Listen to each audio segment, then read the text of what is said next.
Welcome to the seventh edition of Finance and Investing. I'm Martin Shkreli, and I'll be continuing our course. So thanks for joining. It's 8 o'clock Eastern here in New York, and I wanted to start this lesson off a little bit differently. I was reading this book. Called No Bull by Michael Steinhardt. Let me see if I can zoom that in. Michael Steinhardt was probably one of the most successful hedge fund managers ever. He was mostly a stock investor, and he existed mostly in the 70s, 80s, and I guess early 90s. So a lot of you probably weren't around. I wasn't around, I know that, when he was a major investor. He was one of the early hedge funds, way before the hedge funds we have today that are, some of them are even public companies, etc. So in any event, I've never read this book. I've had it for a long time. I started reading it, and I know some people that worked for Michael and so forth. One of my friends refers to this book as All Bull, not No Bull. But be that as it may, Michael was still one of the greatest investors of all time. In fact, there's a college here in New York called NYU that has one of its schools named after him. It's the Steinhardt School of Ed. So in any event, when I was reading the book, Steinhardt actually gives his home address when he grew up, where he grew up in Brooklyn, and this is where it was 72nd Street or so. Yeah, here it is, 72nd Street on Bay Parkway. And if you look at his house, I think this is fun. Here is his home. This is the very modest apartment building that he grew up in. It's a 2-story building with 2 apartments, the book tells us, on the bottom floor and 2 on the top. And this kind of apartment in Brooklyn is about $1,000 a month in rent, is my guess. And it's still kind of the same neighborhood that it used to be. You can see the 99-cent store. You can see the whatever that is. It is a pretty modest living. And interestingly, his parents are immigrants and so forth and so forth. And so what I found kind of interesting was that he lives, if I can pick the point, he lived somewhere right here. And I actually grew up not too far away, about half a mile away on Ocean Avenue, right here. So right around here. So if you, let's see, right here basically. So where my mouse is. So about a mile east from Michael Steinhardt's, where he grew up. And Steinhardt is a billionaire investor, and he's still alive. I don't know exactly where he lives. I know he has an office on this crazy island called Manhattan, somewhere around here. But anyway, the point is Michael's retired, and it's the sort of thing where you may not be able to meet people like him, but if you write a letter, you never know. You never know if someone responds. You just never know. Even people like Michael Steinhardt like to communicate with people. Michael Steinhardt also is a big funder of something called Birthright, which funds trips to Israel for young Jewish people. So he's someone that you could probably, he's very old, I think, but you could get to know. So in any event, he also controls and runs the Democratic Party. So that could be something that you find interesting as well. So, anyway, let's get back to work. So I thought that was interesting. There's this guy who grew up in the same neighborhood as me and ended up becoming extremely, extremely successful. I have my stylus somewhere here. So I prepared a small, very short lesson plan, and then we're just going to go right back to applying the knowledge. Finance is more about application, really, and doing, than it is about theory. Theory is actually, you could put most investing theory, in a very short kind of manual. But practicing it is the hard part. And practicing it is extremely difficult. This is different from a lot of other disciplines where there's a huge amount of theory and not much application. Actually, medicinal chemistry is actually a little bit like this. For all the theory in the world, the way you can apply it is pretty finite. Let's say medchem. But there's tomes and tomes and tomes of theory on medchem. I wouldn't call it infinite, but it's close. And for finance, there's not much theory out there. It's pretty finite. But for application, it's pretty infinite. I mean, we can come up with any ingenious number of ways to be investors and business people. So, but there's really only so much theory, especially when it comes to core finance and investing. When it comes to business itself, I'd say it's sort of a different concept. But in any way, let's think that through. Anyway, so let me run through that lesson plan a little bit. So I've been using this kind of PowerPoint for 4 months, building it slowly. Haven't added much other than, I mentioned the Steinhardt book here, No Bull, which gives a good, a lot of these books, they don't teach you a lot, but some of them give you a good sense for different, just give you a sense for the industry, the investing industry. I kind of added funds as an asset class, which is a little weird. Let's see what else. I've kind of gone over a lot of this stuff. I guess I'm going to add, I should add for equities, I'm going to add some of these ratios because I think maybe I'll do that next class. We'll talk about interesting ratios.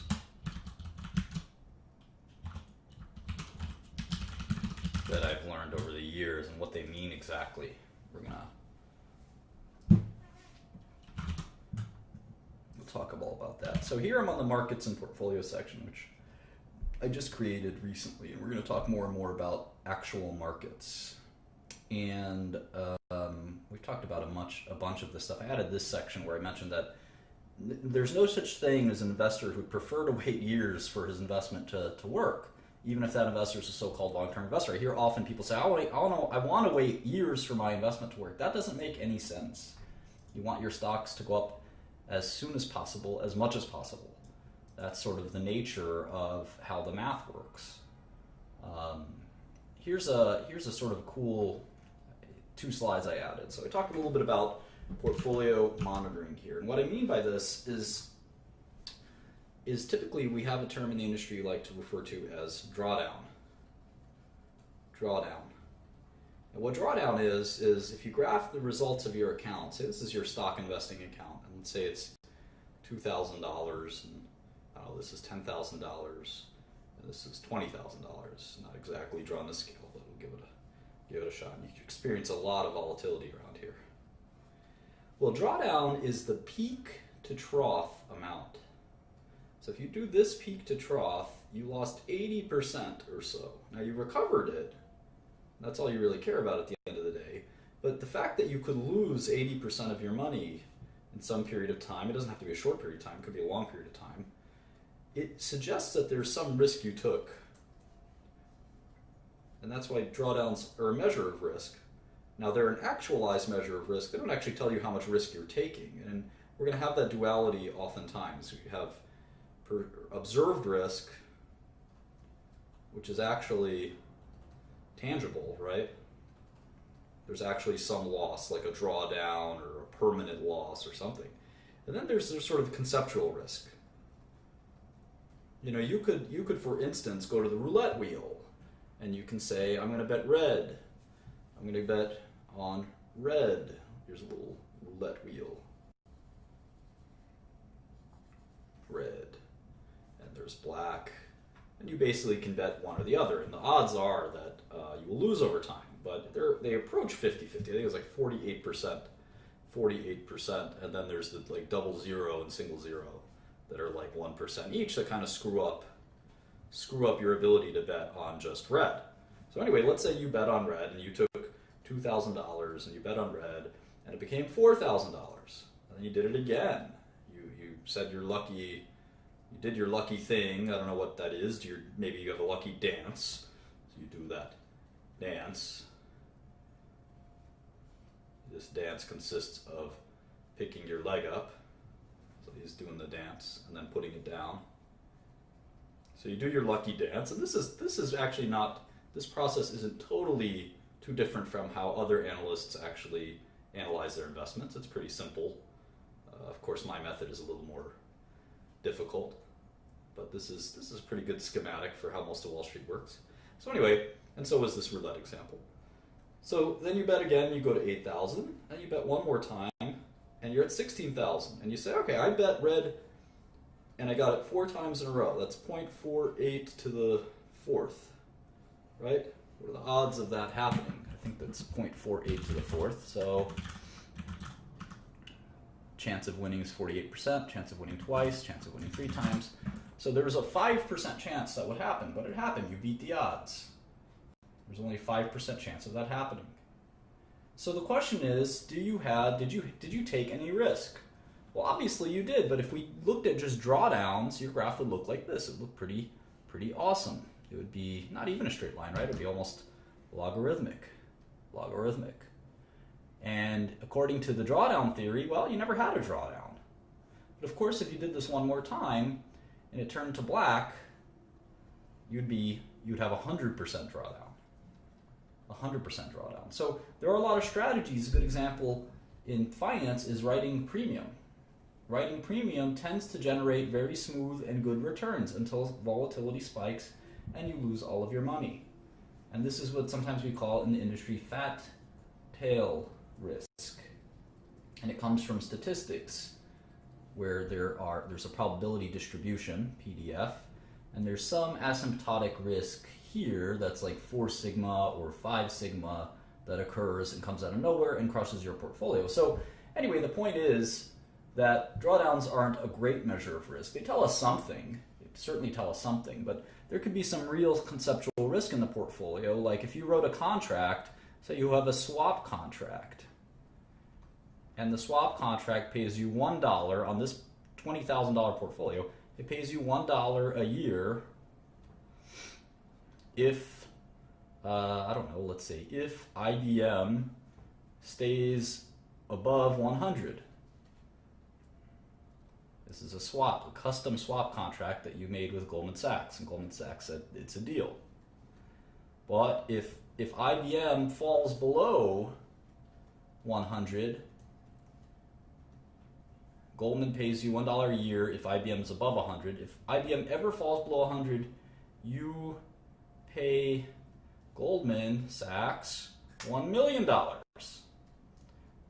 You may never have this drawdown, and just looking at the money moving around isn't going to help you, because the second that swap contract hits, boom, you lose all of your money. In fact, you would owe Goldman money in this portfolio. So anyway, you have to analyze the portfolio contents to really understand. That's why fund investors don't do that great of a job often, because it's very hard just looking at statistics to tell if the fund is any good or not. You have to understand their holdings, and that's pretty tough for a lot of fund investors, because if they were good at understanding fund holdings, they'd be fund managers instead of fund investors. So in any event, that's sort of one commentary on portfolios.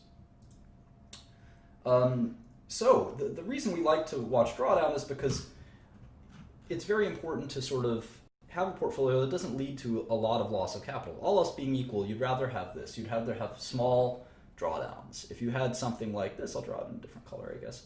If you had something like this, at any given moment in time on these troughs, you may have an exacerbated trough. I mean, who's to say that this trough, the fact that you could have this, say, 50% trough, who's to say if conditions were slightly different? Let's say a recession broke out. Let's say the margin requirements changed. Let's say a war broke out. Who's to say that you wouldn't have a 75% drawdown the next time? And you might have a crisis of confidence down 75%. You may say, I'm going to take all my money out, or I need this money. You definitely don't want these losses, even if you think they'll be temporary. So you have to settle in your mind, what's the most I'm willing to lose? And I think 10 to 20% is a reasonable peak to trough drawdown before you start to dispose of your portfolio. You say, you know what, I'm going to reassess. Maybe I'll sell all my investments and I'll try again in 3 or 6 months. I have to diagnose what happened. Did I have bad luck? Did I take too much risk? What exactly happened? And I think that's a wise thing to do, is to come up with this number a priori, Latin, for ahead of time, not after the fact, not post hoc. You don't want to be in the middle of the drawdown, down 20%, and then say, gee, you know, let me just get a little bit more. I'll sell down 30%. Before you know it, you're down 80%. You don't do that. You have to have the rule and stick to the rule. And I find that helps quite a bit. And then you have the same thing for an individual stock, just one stock. You say, you know what, if I'm down 50% ever on a stock, I'm going to sell because I probably got it wrong. Now, some people double down. I know Warren Buffett's a big fan of doubling down. And you have to decide, are you the kind of investor that doubles down when you're losing money? Or are you the kind of investor that cuts their losses? And there's an age-old debate on which is the right thing to do. Nobody's really sure. Nobody's really sure. But one thing that's reasonable is a concentration rule. You say no investment will be, in my portfolio, no investment will be more than 10% of my capital. So that way I know that I can't lose more than 10%. And if you have this rule, your drawdowns will naturally be smaller. Your returns may also be smaller. But it doesn't guarantee you from having having good returns or having low risk. You could have a lot of risk. In fact, the more positions that you have, this is kind of an interesting idea. Let's call number of positions NPOS, number of positions. As number of positions, as NPOS approaches infinity, and let's call this portfolio return PR, PR will approach the market return. That makes sense because the number of positions you have approaches infinity, the more your portfolio looks like an index. It looks like the S&P 500. Now, of course, you could have a better weighting. You could say, well, the stock market likes Apple the most because it's 10% of the S&P 500, but in my portfolio, I've got Apple as 1%, and I'm long alarms.com or whatever that stock was as 10%. So you can have different holdings that make your portfolio much different from the S&P, but anyway, there's a few ways to look at that. Here's a sample portfolio I made up. This is $100 million. Say you inherited the money or earned it after you maybe started 2 or 3 drug companies that were very successful. And you decided to invest in tech stocks. And you decided that these tech stocks, you'd have a portfolio. And as you can see in this portfolio, there's no stock more than 7%. So it's a reasonably good portfolio in the sense that I don't have a 50% bet on something or something like that. So I have AT&T, or Microsoft is my biggest investment. Microsoft. And can someone tell me how much money I have in Microsoft? This is a $100 million portfolio, and 7% of it is in Microsoft. I have 6% in IBM. I've got 5% in Facebook. How much dollars do I have in Microsoft? Oracle, I've got 5%. No, not 70,000, 7 million. I have $7 million in Microsoft. I have $6 million in IBM. And when I add it all up, these are my longs. These are stocks that I own and I'm betting will go up. The total I've got, according to this portfolio, is $44 million of stocks I own. $44,500,000. And the portfolio is $100 million. So my long, we call this long exposure. Long exposure is 44.5%, which I think is a good amount. The same thing applies on the short side. We have a bunch of stocks we're short. We're short AT&T, Apple, Amazon, etc. And there's about 45 million. The short exposure is 45%. So the total gross exposure, the gross exposure is the amount of money I have invested in the stock market. And that is, we express it as a percentage, it's 89.5%, or $89 million. This could be 130% if we use leverage. We can have $130 million in the stock market, even though our account is only worth $100 million, because we could easily borrow $30 million from our broker. I don't recommend leverage. The net exposure is close to zero. It's actually slightly negative, it's 0.5%.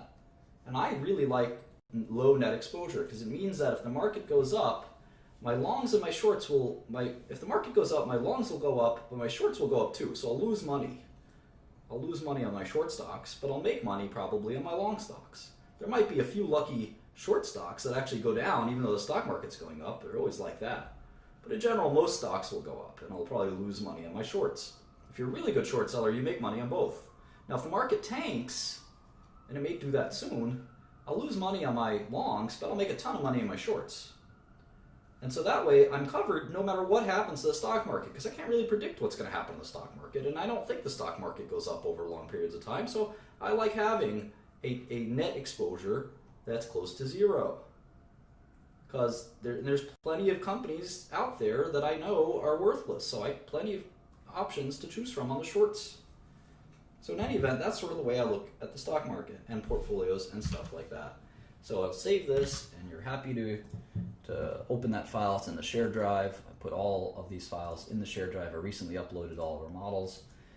But the key to coming up with a good portfolio is coming up with good stock picks. And it's easier said than done. And you can see that it's a painstaking amount of work, and I'm showing you how to do it, and it's slow and it's tedious, but you know what? I think it's not such a bad thing to do it this way. So anyway, let's look at Alphabet, which I guess is Google.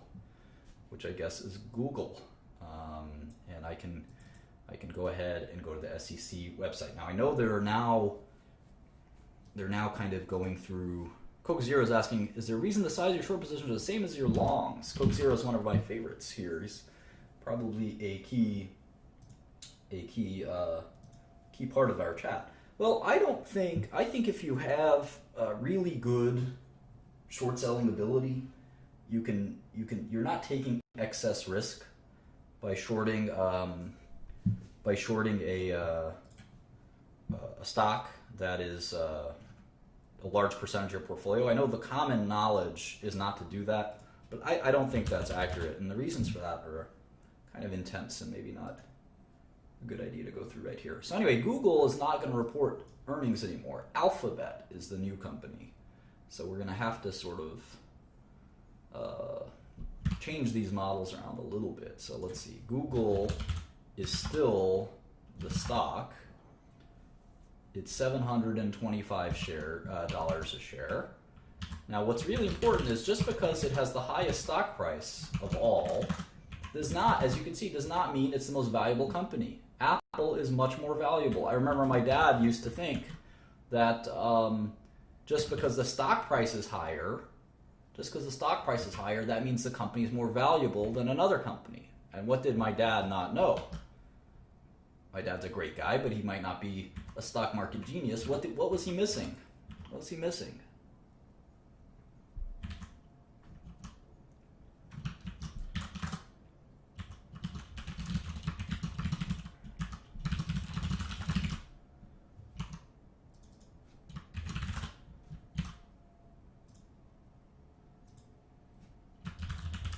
Shares outstanding, of course. You could have more shares outstanding, so the price doesn't matter. I could start a new drug company tomorrow, and I'm sure I could get some investors, and I could say, you know what? We're only going to have 10 shares.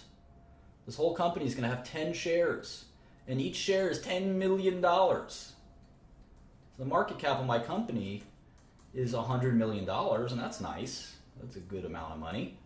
But, and each share is $10 million, and my Google's only $725 a share, but it doesn't really matter because they have almost 1 billion shares outstanding.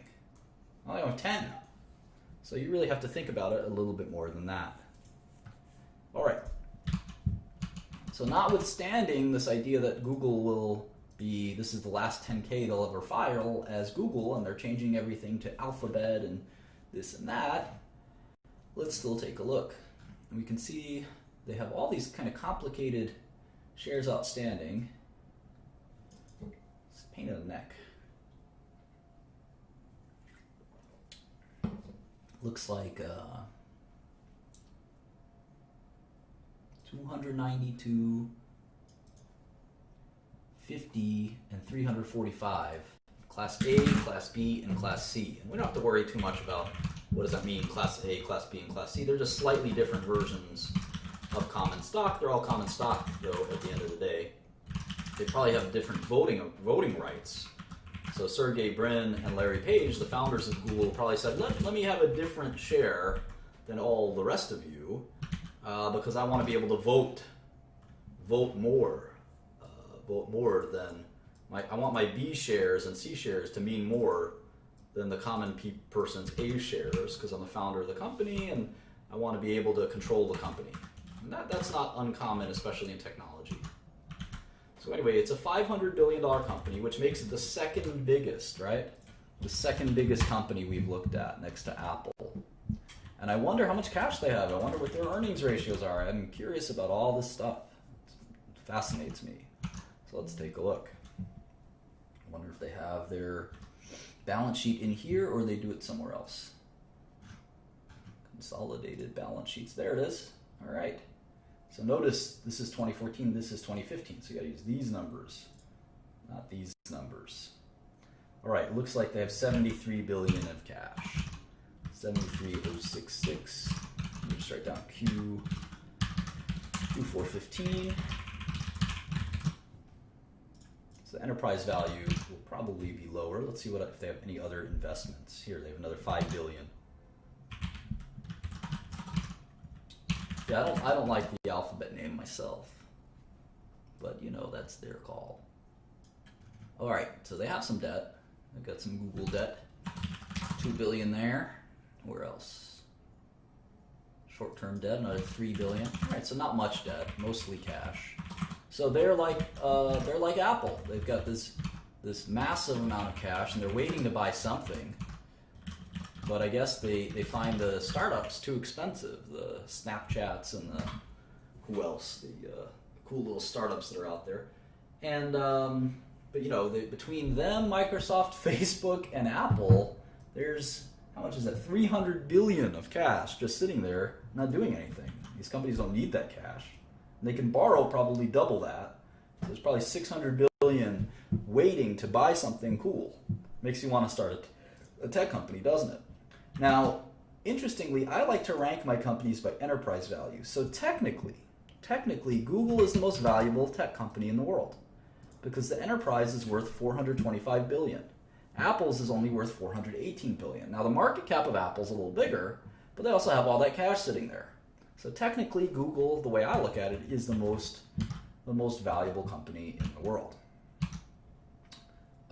in terms of enterprise value, or at least the most valuable tech company in the world. Now here's the income statement. You can see a lot of growth. Let's make the model real quick.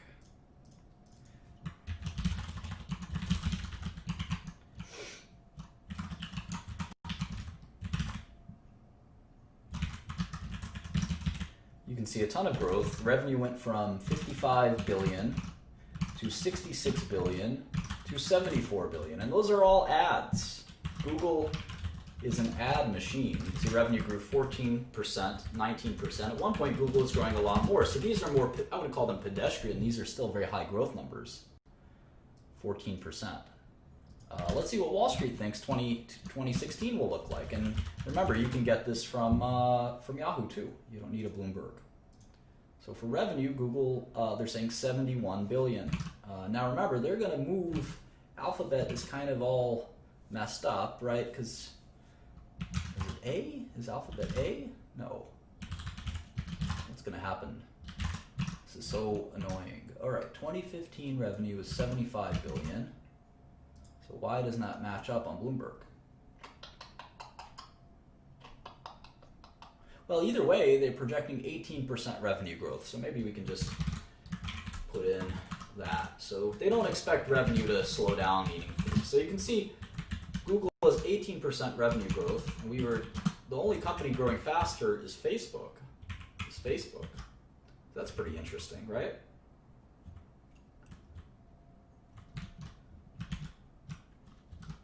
So let's keep going here. Cost of revenue, R&D, etc. You can see their income is about 20 billion. That's their EBITDA, earnings before interest, taxes, depreciation, and amortization. And you can see their earnings are about 15 billion. 16 billion. So what's that? How many times earnings is that? If I have 16 billion, that is 26 times earnings. 16 billion. So maybe next year they'll do 17 billion. Just put in some placeholders.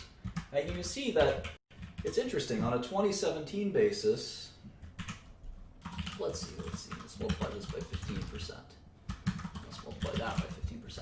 All right, so on a 2017 basis, the most expensive company is still Google on an earnings ratio basis.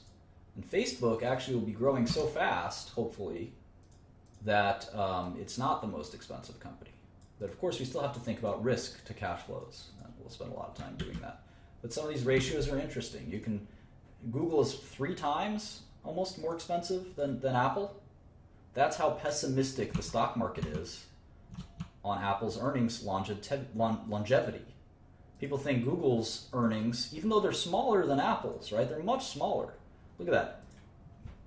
Apple's going to make $50 billion, and Google's going to make $21 billion. But they're still worth the same amount. That's crazy. I mean, a company, as we've learned many times, a company is the present value of all the cash flows. And cash flows are earnings, right? So the fact that Apple is earning more money than Google and Microsoft combined. Look at that. For 2017, they'll earn more money than Apple and Microsoft combined. But it's still about half of that size of a company. It's still about half. Or in other words, Apple is worth just about as much as Google and Microsoft, even though it's out-earning them by double. That's because people think these earnings are not going to last. Some point in 2018, let's say, Apple's earnings are going to drop. Say they'll drop by 10%. But Google will still grow. And Microsoft will still grow. And Facebook will still grow by a lot. And if you keep extending this theory that Apple has peaked, eventually these cash flows will converge. 2020 earnings. And you can see now the differences aren't so significant. In fact, if Facebook keeps growing at the pace they're growing, Facebook may have the most earnings in 2020. How about that? And that's why they're all kind of neck and neck. They're all neck and neck. And each move they make will determine the future and their stock price. For instance, Apple may come out with a great new product, and then their earnings multiple will go up because there'll be more confidence. There'll be more confidence. And now it's not the multiple that's going up, it's just the value of the company that's going up. And remember, the value of the company is the discounted sum of cash flows. So if there's more confidence that instead of it going from 53 to 48 to 43 to 38, that instead it's going to actually start going up 50 to 53 to 56 to 58 to 64 to 70, then I guarantee you the value of the company will go even more. But I think people are worried because Apple's only product, their major product, is the iPhone. And iPhone sales, as you can see, of these 4 companies, who has the lowest growth? This is revenue growth. Revenue growth. It's got the lowest growth. So there's already signs showing that Apple has peaked, whereas none of these other companies are showing signs of peaked. And Microsoft has peaked, but at least they're very diversified. They've got Office, they've got Windows, they've got Xbox, they've got Azure, they've got all kinds of stuff that keeps them from really, they're kind of a stalwart. Whereas Apple, gosh, they're looking very risky with that iPhone. What if something happens and an iPhone competitor comes out that's pretty good? All of a sudden, Apple will be cut in half. So Apple has a diversification problem and a growth problem, whereas Microsoft has a growth problem, but they're very diversified. Facebook and Google, well, they're growing like a weed, but eventually they'll have that diversification problem too. And of course, both companies are working furiously at that, with Facebook trying to get into virtual reality and Google trying to get in just about everything, maybe being a little too diversified. So that's kind of the strategy, the way I look at it. Now, of course, we have to sort of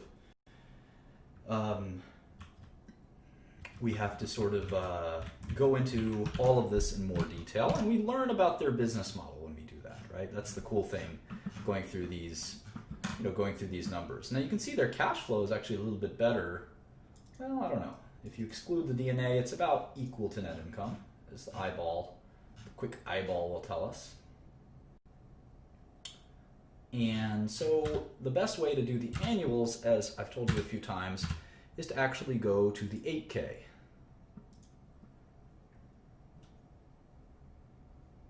It's funny, since the launch of our first product for businesses, the Google Search Appliance,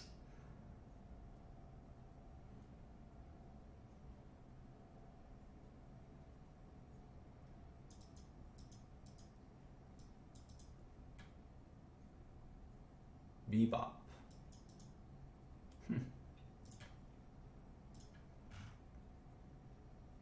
Bebop. Bebop Technologies.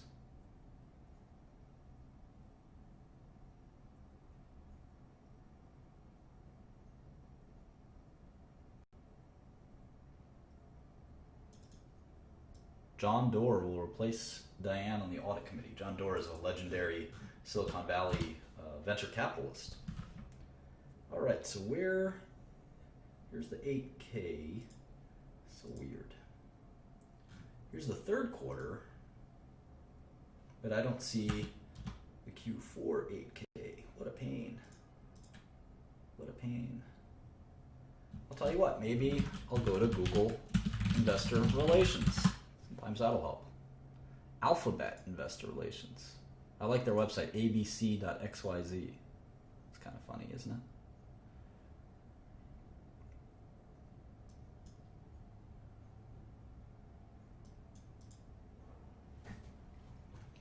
Oh boy, all right. Alphabet announces fourth quarter results.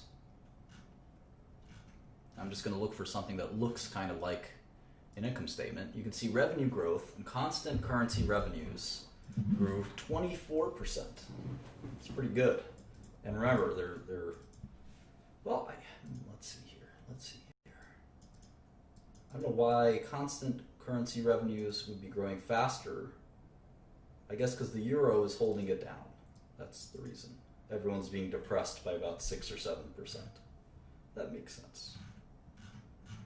This is one of the weirdest income statements I've ever seen. All right, well, there's a balance sheet that looks normal.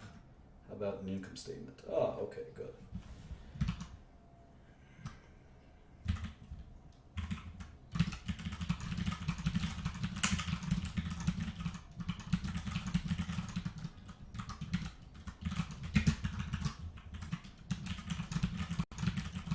All right, let's do this.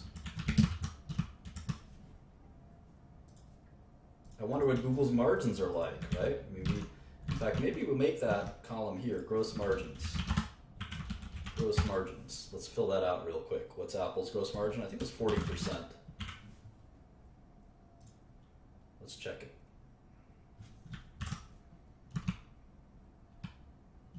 Gross margin, 40%. How about Microsoft? And the links just help you open this stuff so much faster. Looks like 63% or so. How about Facebook? I think that was in the 80s.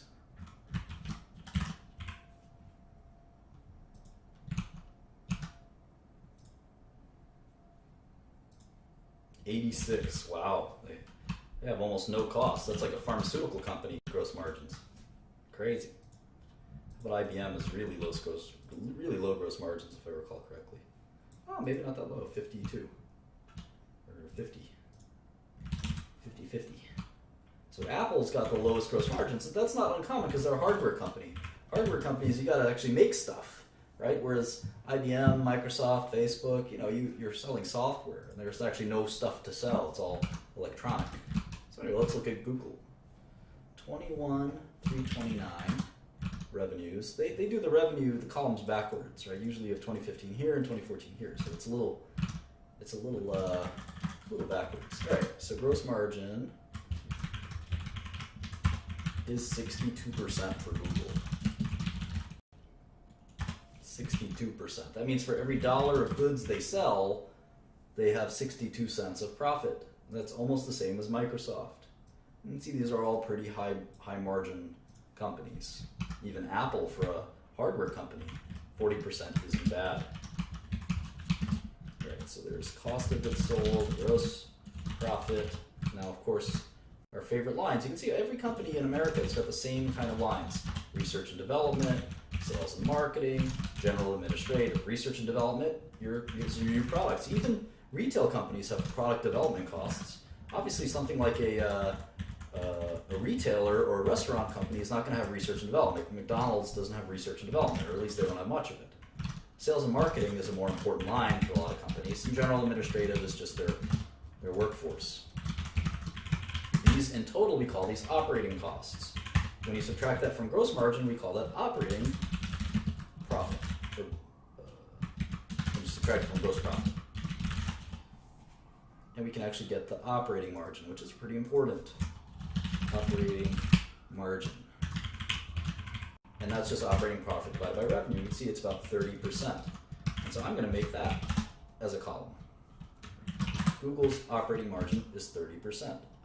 I wonder what Microsoft's or Apple's is. Apple is about 30% as well. How about Microsoft and Facebook?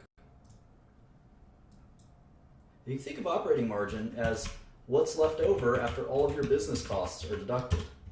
So for Microsoft, it's 28 cents on the dollar. So 28 cents of revenue. You can see that all of these businesses have roughly the same margin. After the $1 revenue comes in, they have about 30 cents left after all of their business costs are deducted. Facebook, let's see Facebook. There's not even a line. Operating margin. It's a little higher, at least in that quarter. Wow, 57%. Facebook's really, really profitable.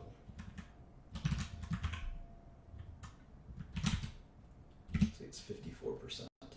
And it's not, we don't have to be exact, it just gives us an idea. You can see Facebook's so much more profitable. Every dollar they get, they keep 54 cents of, which is way more than their peers.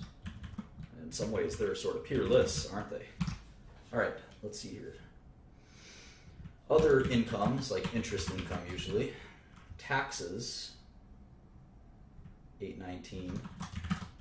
And it's interesting, they're discontinuing some operations because they're spinning them off. It's just sort of bizarre how to think this through. Net loss from discontinued operations.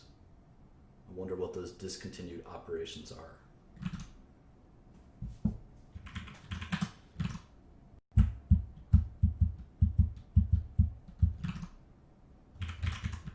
And I'm sort of mixing and matching the years, so that's why there's errors here. Let's do this again. 1572. Again, they have this sort of backwards 2014, 2015. It's a little annoying. Much better. 4923. How many shares outstanding? They don't want to tell us. Fine. I don't need EPS anyway. I focus on net income.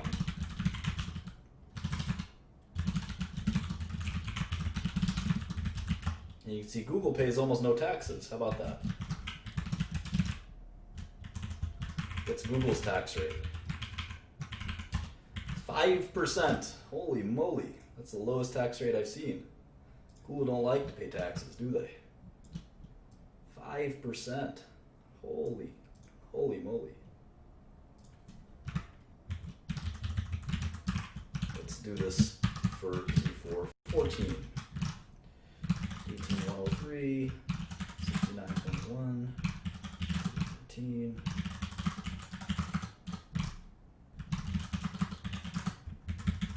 Well, that was looks like it was an anomalous year. They were paying 18% taxes for Q4 14. And again, this net loss from discontinued operations kind of freaks me out a little bit. I wonder what that means.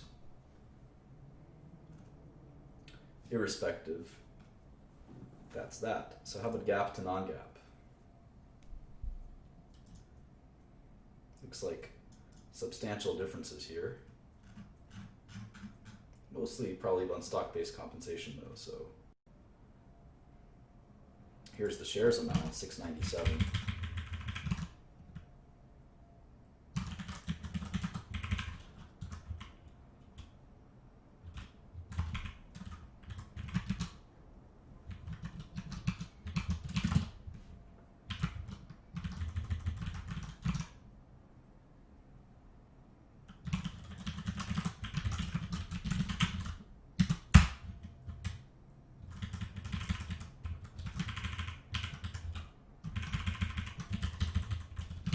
Right, so revenue last quarter grew 18%, so really healthy growth, especially if you look at local currencies. My guess is revenue is in the 20% growth. So Google is still growing like a weed, which is somewhat surprising given how much revenue they've got. And if you really want to really complete this chart, you don't want to make it too crazy, but maybe you could put in 2016 revenue.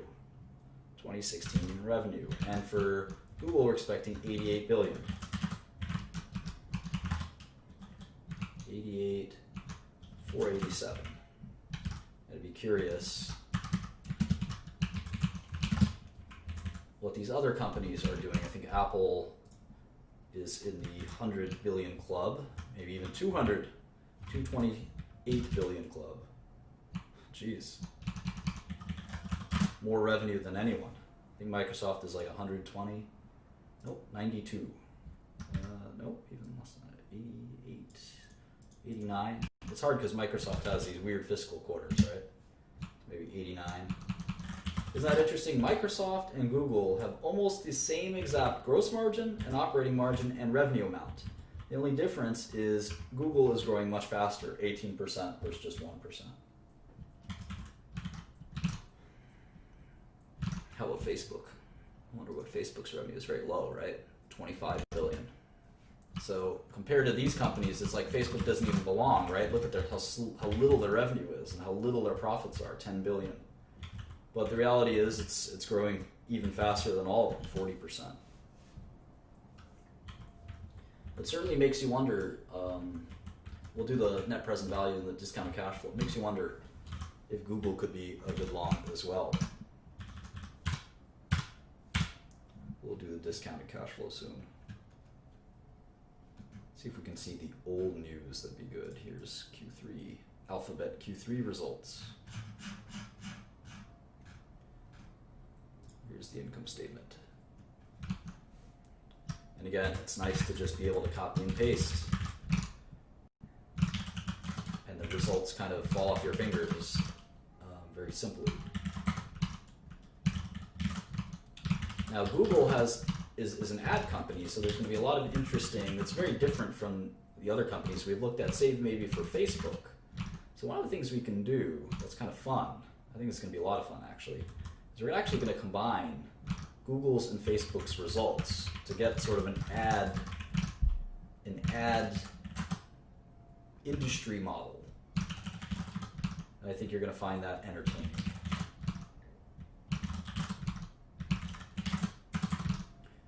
So the question is ad revenue growing in total? Are they taking ad revenue away from traditional ads like TV and radio?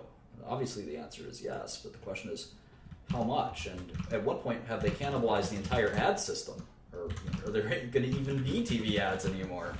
It's a serious question, right? Let's move this up here, kind of like revenue first, gross margin second. So down here I'm going to put Google revenue, Facebook revenue, and then I'm going to pick some advertising companies. Who's the biggest advertising companies? I don't know, Bloomberg should be able to tell us, right? Let's take a look. Sectors. How about this? Advertising. No? No? Advertising.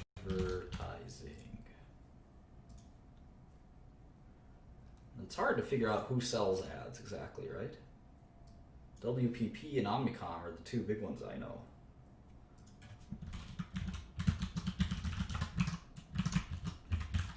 Do they sell ads exactly? I'll have to decide. Is it more like a NBC? I mean, they're a content company. Comcast? How do we think about it? How do we think about it? Maybe radio companies? I don't know. We'll have to think about it. Let's try this. Global advertising revenue. Global advertising revenue. Total media spend. Advertisers spend $600 billion worldwide. That sounds like the number that I had in my head, because I always knew that the global advertising was about the same as global pharma, which is about 600 billion. So the advertising business and the drug business are pretty similar. They're pretty similar. So if I did 600 billion, we can see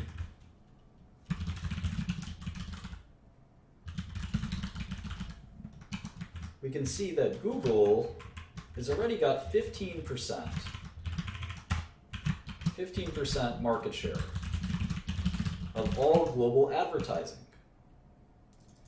And so what you can't realistically forecast, global ad revenue is probably not going to change very much. So they can't get over, right? They couldn't get over 100% of this. So their theoretical limit on revenue is 600 billion. They probably couldn't even get half of it, right? And in many businesses, most companies don't want to, of course, Google wants to dominate this business and have 100% of the business, but because there's alternatives, they're typically, it's hard to get more than 15% market share, or 20 or 30% market share. You really have to dominate the business completely. So that's going to give us an interesting way to limit the amount of revenue they can make. And I think for Facebook, they're looking at 25. So in sum, if you just took the sort of two biggest internet companies, they're already at 20% roughly of ad revenue. Now, if we did WPP, let me just do Omnicom. Omnicom revenue is 15 billion. So it's smaller. And WPP, may have to translate from pounds. The revenue is 12 billion pounds, and a pound is times 1.4, so let's see, 12, it's about the same as WPP, Omnicom.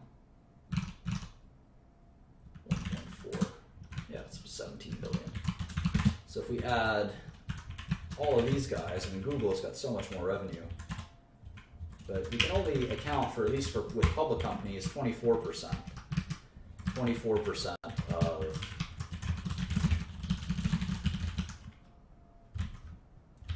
24% of the global advertising industry. Obviously, there's going to be other ad makers and ad sellers are going to try to put them in our model and track them over time, because eventually the fact that Google and Facebook have so much share already, right? It's sort of going to hurt them in their ability to expand more, unless the ad business itself expands. Unless advertising spending in general expands, it's going to be hard for them to cannibalize all of the revenue from WPP and Omnicom and other ad companies, which we'll kind of look into. And I think these are ad agencies, so I'm not 100% sure this is apples to apples. So we got to think about this more carefully. But that being said, let's just sort of leave it at that.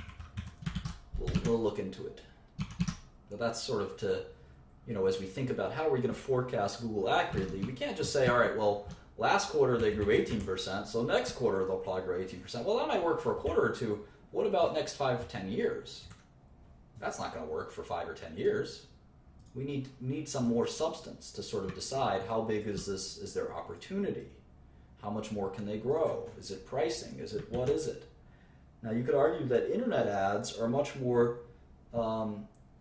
efficient than old ads, because you know exactly who you can target your ads more carefully. So maybe the ad market is going to expand because of that, but maybe it's already expanded. Maybe it'll expand forever. Maybe it won't. Because remember, there's going to be other companies. What are the other big companies? Yahoo. What's Yahoo's revenue? Yahoo's almost all ads revenue, I believe. So what's Yahoo? Yahoo is a measly 3 billion, but it's something. Who else? Who else is a big internet advertiser? We can go here, right? Well, certainly Baidu.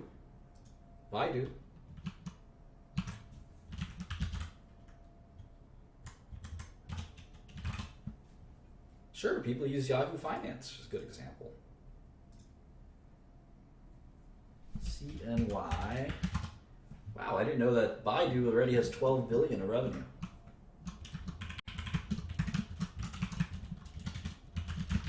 People use Yahoo Mail. People use all kinds of things. I know Microsoft has a bunch of ad revenue, and we can actually, at one point, Microsoft even disclosed how much they have, so we can actually look at that. It's roughly 12 billion for Baidu. All right, so it looks like these internet guys we're tracking, internet share, it's about 22%. 22%. Just these 4 companies. There's more companies than that. There's way more companies than that.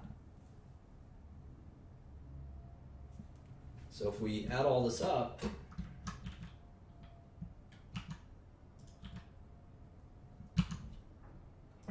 we now have accounted for 27% in our model.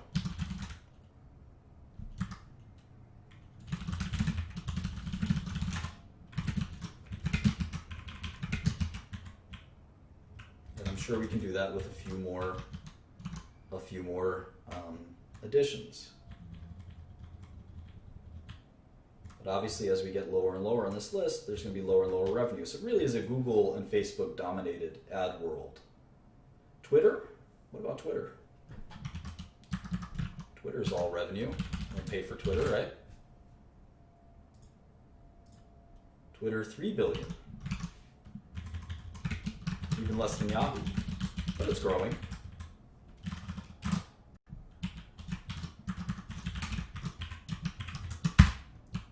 So there you go. So anyway, we're going to have to learn the ad business if we're going to learn Google, and that makes sense. That's most of their revenue. All right, let's keep going. Almost done here with a year or 2 years. Q2.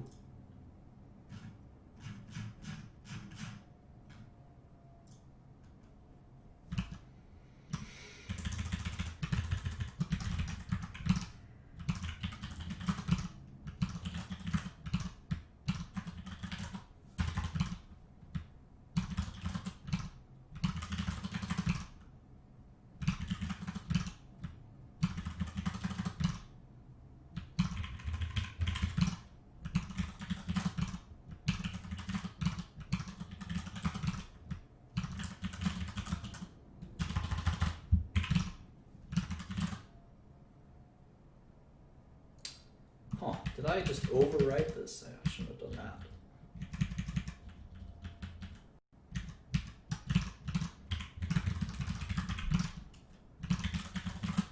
Glad you guys noticed all my mistakes.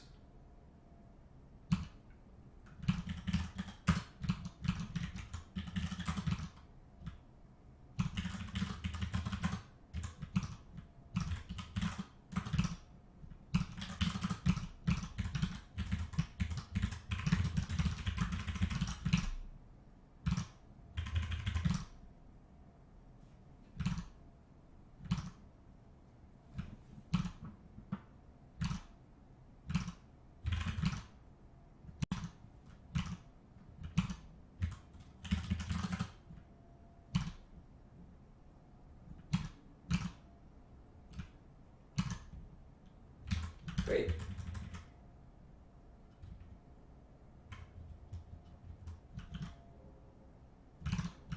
One last one. And you get to learn each company's way of doing this. You can see that this is how Google does it.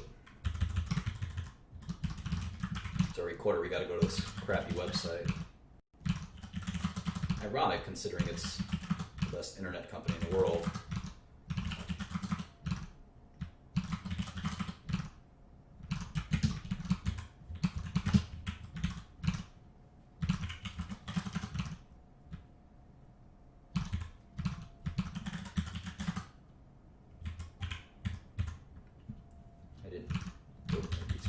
To the Q2, I missed something. Shares outstanding.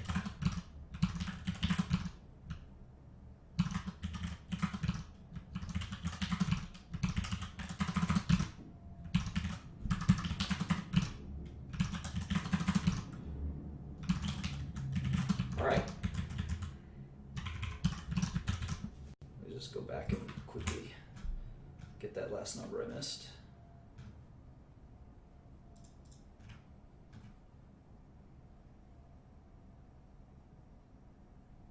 put it?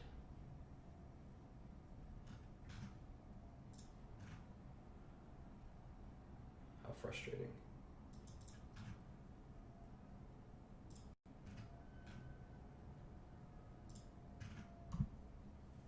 And I'm imagining not 100% of Google's revenue is ads, right? They're starting to sell other things,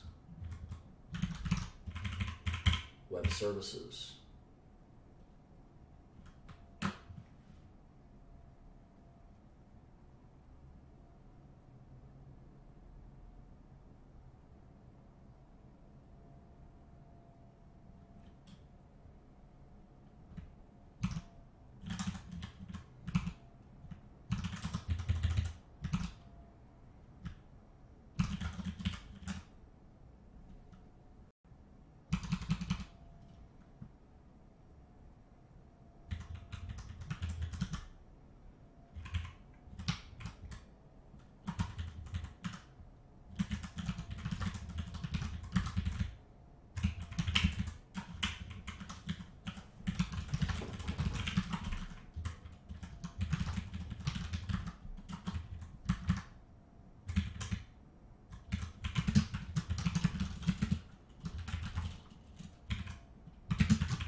You can see R&D spending is actually growing faster than revenue, which is interesting. But you can see their G&A spending, which is kind of their headquarters costs, legal costs, etc. It's not growing at all, which is really impressive.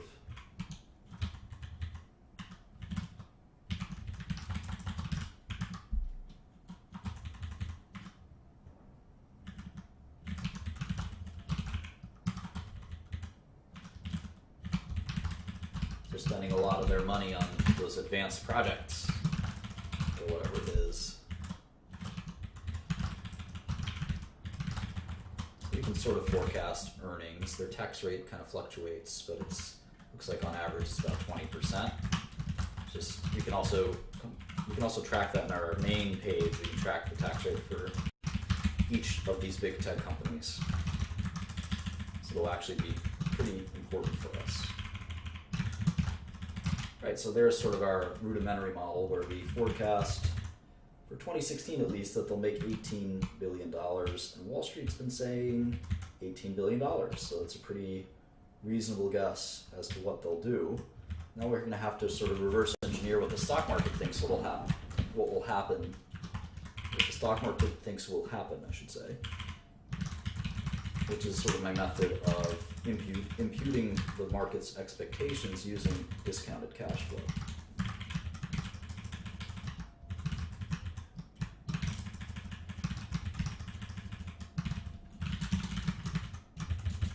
So let's see, if Google grows, say 10% for some odd amount of time, and we assume that global advertising revenue doesn't really grow because these big things like this don't typically grow. Like pharma revenue hasn't grown that much, is a good example.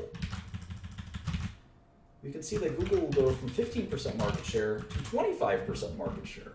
And it becomes less and less credible, right, that they can keep growing at that rate, because eventually they've just taken over the entire world advertising business. And we know that there'll always need to be some TV ads, some radio ads, some billboard ads. They can't have it all. So at some point, this starts to get a little silly. How much more can they grow? Maybe they can grow in their web services and stuff like that, but after a while, I don't see them. It's not really possible that they can take over the entire advertising world. It doesn't make sense. And that's sometimes the market does stupid things, and it does it a lot, in fact. And I'll give you an example. When I was a kid, I was just starting to work on the stock market, and the company called Nokia. There was a company called Nokia, and they had such high margins. They had such high market cap that you could actually predict that they would sell a phone to everyone in the world, or something to that extent. And the point is, you can actually deduce these as mathematically impossible. it's not really mathematically possible for a company like Nokia to do that. And so Nokia was a great short in truth. And true to that point, Nokia has been as a company that's gone from a $200 billion company to a $20 billion company. Anyway, here's some rudimentary forecasts. Yeah, web services, we'll have to look into that. Yeah, Apple may be like Nokia, that's right. And that's why the market is so skeptical. The market's really skeptical of Apple. Also, tax rates. These companies don't pay any taxes, and they do a lot of foreign business, but foreign taxes are high too. So if tax loopholes are closed by, say, a Bernie Sanders or Hillary Clinton, all these companies will suffer quite a bit.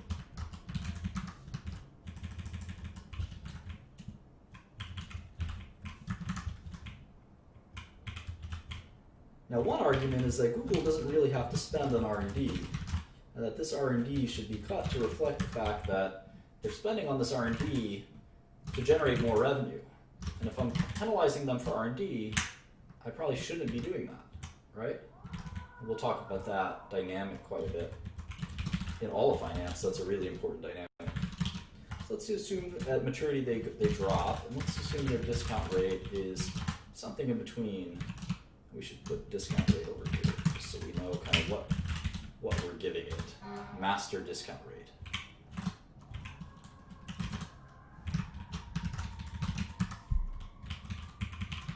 So let's assume it's 6%.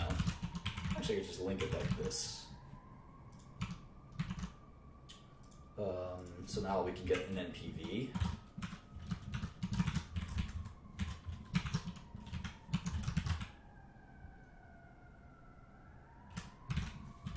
Right, and now we should also get cash in here somewhere. Net cash was 73 billion, let's just say. So by the end of 16, cash will be 90 billion. And this will just accrue like this, and we can assume that they earn, say, 1% on their cash. Which is reasonable.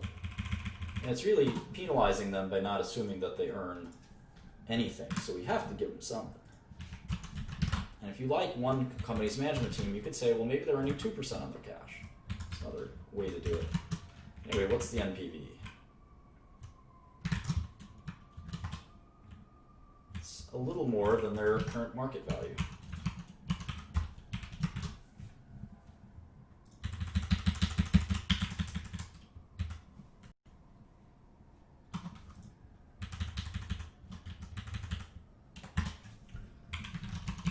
Excel has this bug where sometimes if you calculate numbers, it resets it to 10 decimal points. I gotta call Bill Gates and tell him to fix that.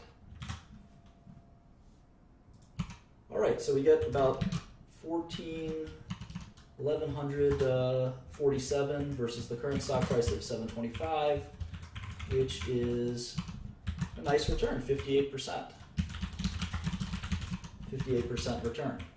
That's also assuming they can grow this revenue. It's pretty modest assumptions, but I guess the bigger question is, can they hold it? Can they hold it over time? Not so much are they there, they're there, but the question is, will they shrink? So if I wanted to reverse engineer this until I get the market's expectations, let me do that. What if they start shrinking? Well, then I get roughly the current market price. They started to shrink.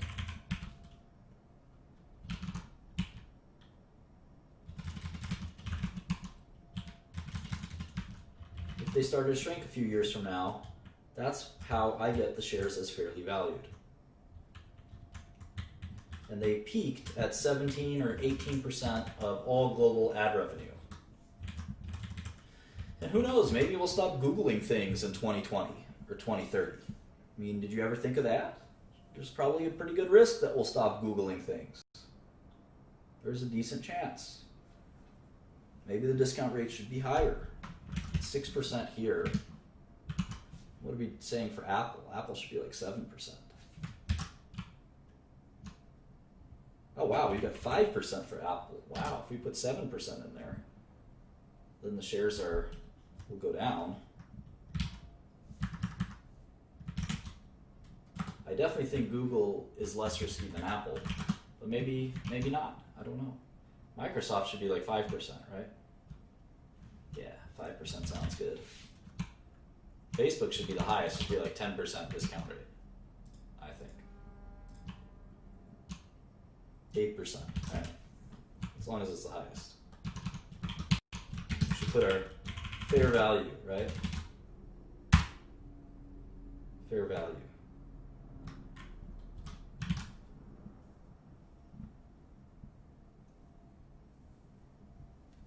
So that's a quick, fun look at Google. We hadn't, again, we can't make decisions too quickly, but we have to familiarize ourselves with the company, set up some basic models, and then maybe when we see a huge undervalue or overvalued, I mean, we only looked at 4 stocks. None of them really jump out. They all have serious problems. The only one that kind of looked really attractive to me was Microsoft, just because it's really a strong portfolio of tech, and I'm impressed at how quickly they grew Azure, for instance. Kind of out of nowhere, to be honest. Facebook is very intriguing because they haven't monetized they really haven't monetized their users. So I could see Facebook kind of doubling, but it's still very risky. Social networks tend to flame out.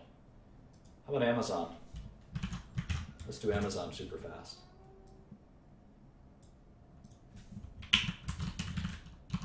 Yeah, I don't think the WACC is a good way to do it. I think you should just come up with your own discount rate.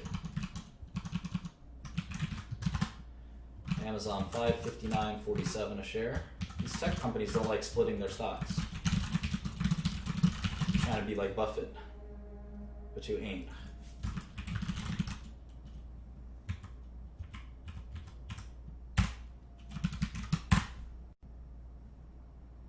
That should be a rap song.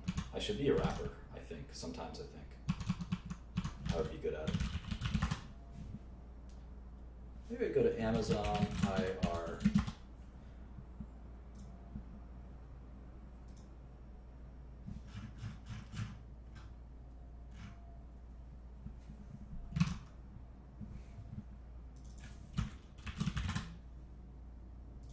Weighted average cost of capital.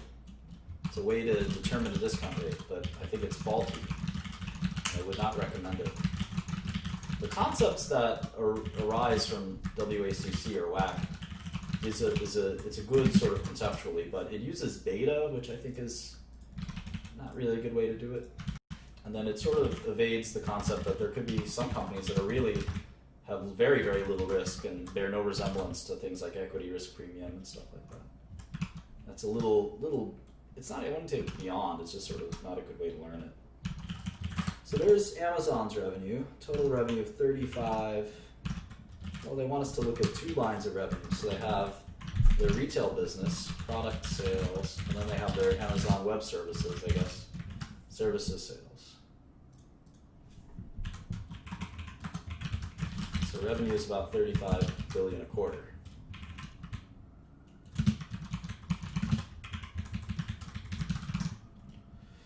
Cost of sales. So a retailer has low margins, right? Fulfillment. Marketing?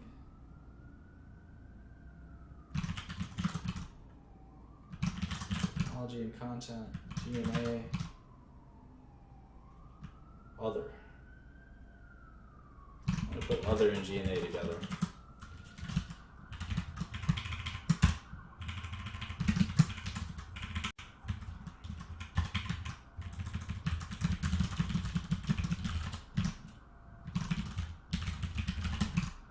Fulfillment. Isn't fulfillment part of cost of goods sold? I kind of think so, right?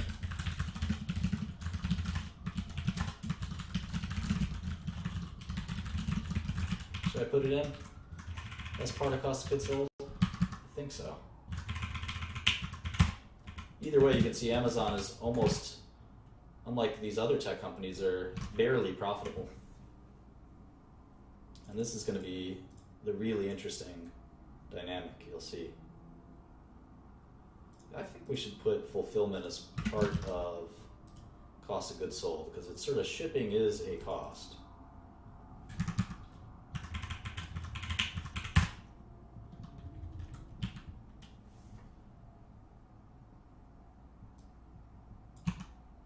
Right, you can see that Amazon has the lowest margins of all, 36 billion in revenue and only 1 billion in income, and that's because they're a retailer.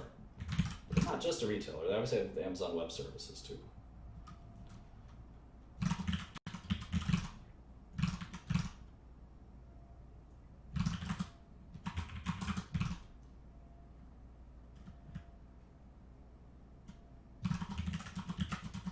Look how much taxes they pay. It's insane, huh? At least for this quarter. 49%. That's more like a normal tax rate for a person. Companies are people too, right, guys?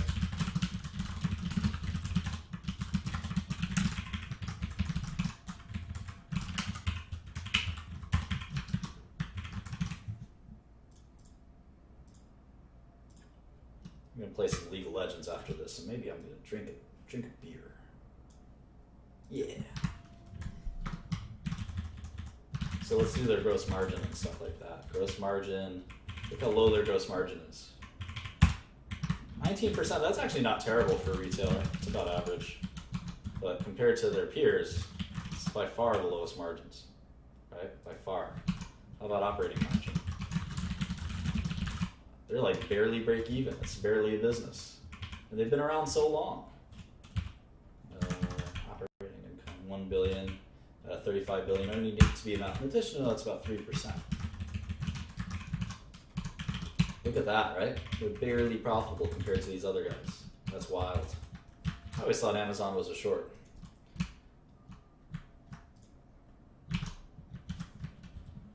We'll look at the balance sheet in a second. How about last quarter?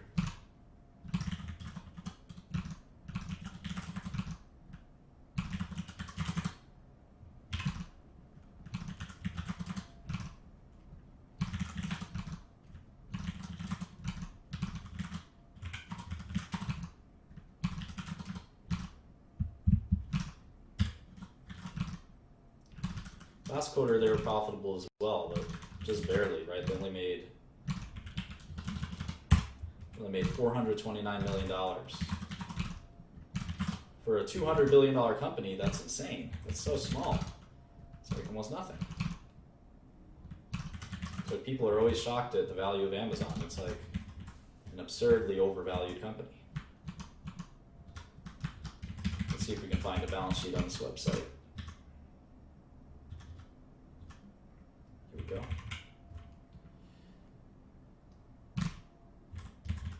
Cash.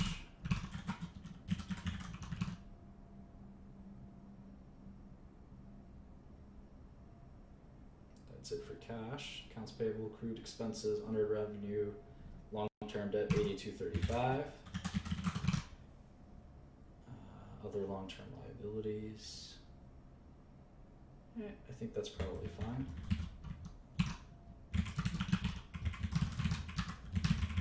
How about shares?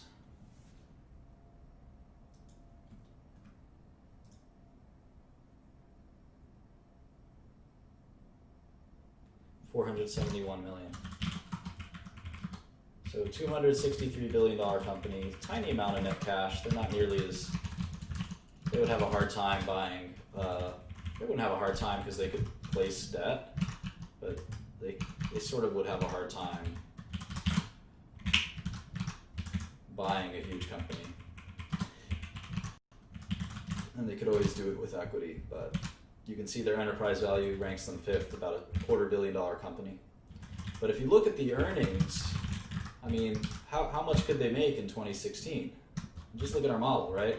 They make 500 million a quarter. So 500 times 4 is 2 billion. Even if they doubled that, it's 63 times earnings. I mean, which one of these doesn't belong?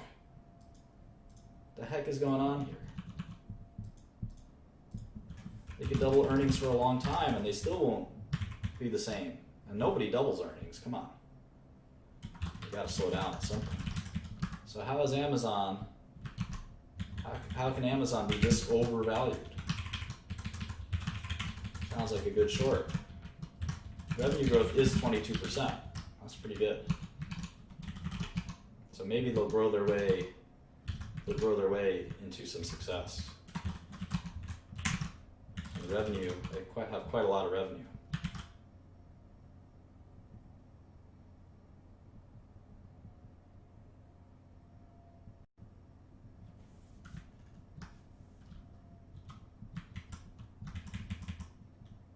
So we got to think pretty hard about Amazon. Seems overvalued. And it's good to look at, that's why it's good to look at so many companies, because you say, of these 5, I'm only invest in one. Which one is the very best bargain? For the growth, right? There's two kind of things we look at if we have to summarize investing in sort of two discrete things. What would they be? I said one of them. Growth, sort of cash flows. And what's number 2?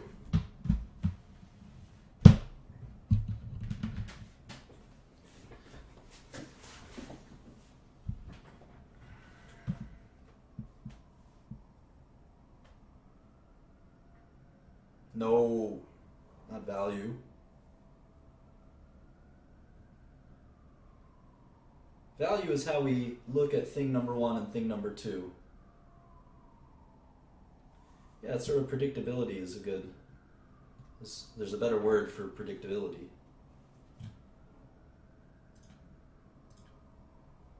Risk, good. Risk. Growth and risk. Growth of the cash flows and risk to the cash flows is how we calculate. We use this to calculate let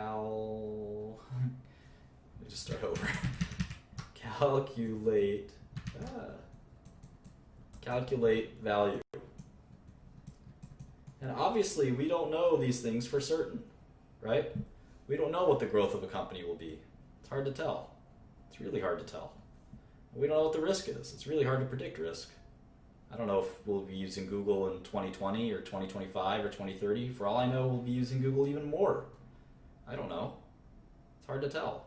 But sometimes the market gives you such lopsided options, such lopsided opportunities, where it says, I'm going to say that both at certain stock prices, say if IBM, or let's pick Microsoft.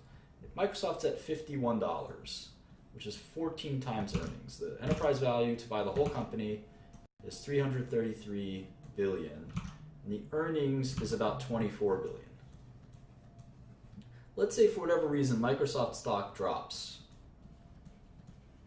to $100 billion. You will have an unprecedented opportunity to buy the shares, assuming no change has occurred in their business. Now, obviously, if the stock dropped 75%, there'd be a reason. It's usually because the earnings,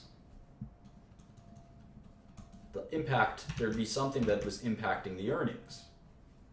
The earnings would drop. But let's say this was a special situation where you had an option to buy Microsoft stock at 70% off, 66 to 75% off. This would be an unprecedented opportunity. You would get your money back in 5 years. And every year after that would be what? It'd be free. Free cash for you. So you put down $100 billion, and let's say you don't have $100 billion, practically nobody does. So it'd have to be 0.0000001% or something like that of $100 billion. Let's say you bought it for $1 million. $1 million. Well, your share, it would pay you back $250,000 a year, the earnings of the company. So after 4 years, it's not even 5 times earnings, 4 times earnings. After 5 years, in 2020, you hope the Microsoft is still making that $250,000. And we know from annuities that $250,000 a year divided by a discount rate, and we calculated a Microsoft discount rate at 5%. So divide that by 0.05. What is that?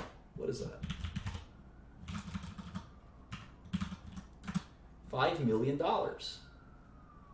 So you made 5 times your money. from 1 million to 5 million.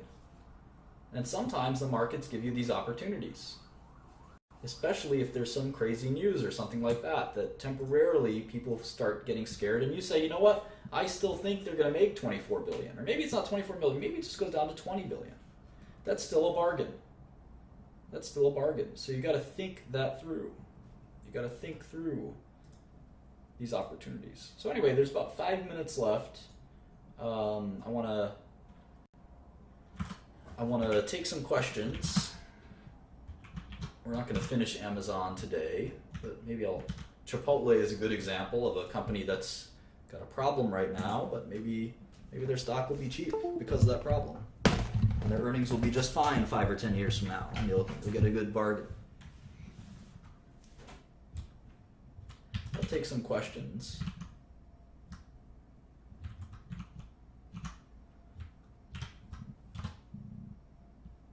If you have questions, and then these are silly questions. Here's a good question. What is the difference between basic and diluted shares? This is a good one. Are you a double downer? That's a good question too. These are a couple of good questions. Some of these are silly questions. Some of these questions belong on Sesame Street. All right, let's see. All right. So the first question is, what's the difference between basic shares and diluted shares? Basic shares outstanding and diluted shares outstanding. This is pretty simple. So basically, no pun intended, the basic shares outstanding are the ones that are not subject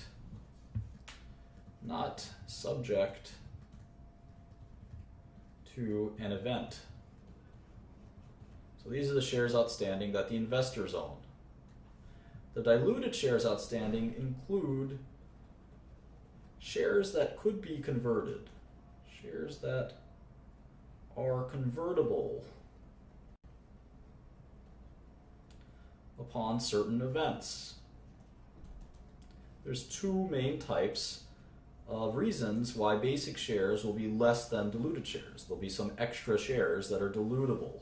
They can dilute the basic shares. And one is very easy. It's the stock options for the employees. ESO, employee stock options. Stock options. So if you have stock options, let's say you have $100 stock, and you give your employees options at $100, you can't make it lower than that. And the stock goes to $150. Well, your employees will cash in their stock options. Let's say you gave them 1 million shares. And the investors have 40 million shares. So you technically have 41 million diluted shares, outstanding shares, and you have 40 million basic outstanding shares. So do you have 41 or do you have 40? Well, it kind of depends. If the stock goes to 60, the employees will never exercise their options, right? So an option is a right to buy. A right to buy, a call option, or an employee option is a right to buy. So if you have the right to buy it at 100, but the stock is at 60, you wouldn't do that. So that's sort of one way to look at it.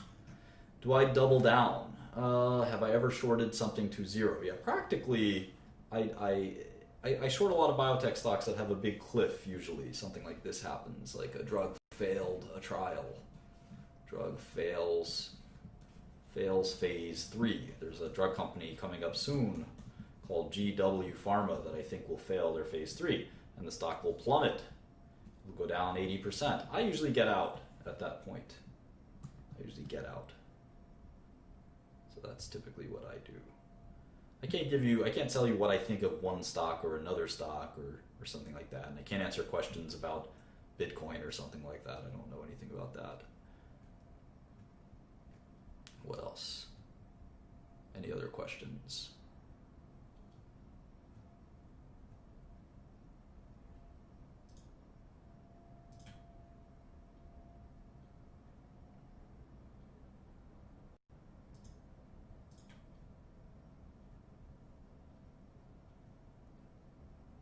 I don't know why Amazon trades at such a high PE. I think we'll find out. I think people think that they could raise their prices. Something I know a little bit about. That they can get better margins. So right now they're kind of getting their customers hooked, but eventually they can raise their prices. Why do companies divide their shares? A lot of companies don't do it anymore, as you can see. So some companies you have 800 million shares outstanding. And if it's $100 a share, well, that's 80 billion market cap. And at about 100, a lot of companies like to split their stock. Stock split. So what they do is they say, for every share you've got, you get another one. So now there's 1.6 billion shares, or 1,600 million. But now the stock's at 50. It's the same market cap. And the idea is that it makes it a little easier for people to trade in 50 increments instead of, if the stock were to go up, $200 or $725 a share if you're Google. $725 a share. So if you wanted one share, it's $725. And that's a big increment to trade in. Now, this is Wall Street. You know, we deal with large amounts of money, so it really doesn't make a difference. But for your tiny account, if you have $5,000, it's pretty hard to buy. You can't buy half a share of something, so that's kind of why we do that. Yeah, so Alex is asking a good question on GAAP versus non-GAAP. Yeah, absolutely. I did that just because we were stressed for time. If you do a model, it should be all of one or all of the other. So I'm glad you caught that. We'll fix that later.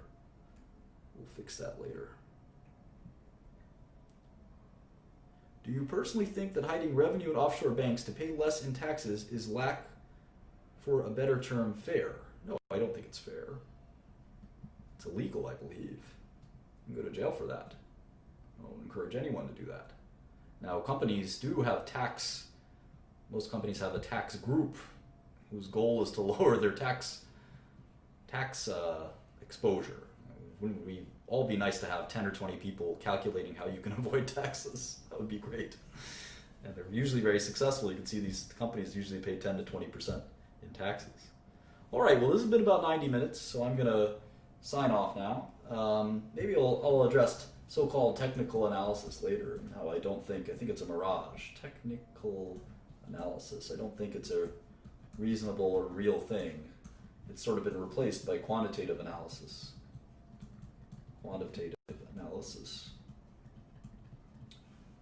So maybe I'll talk about that next session. That gives me a good thing to talk about.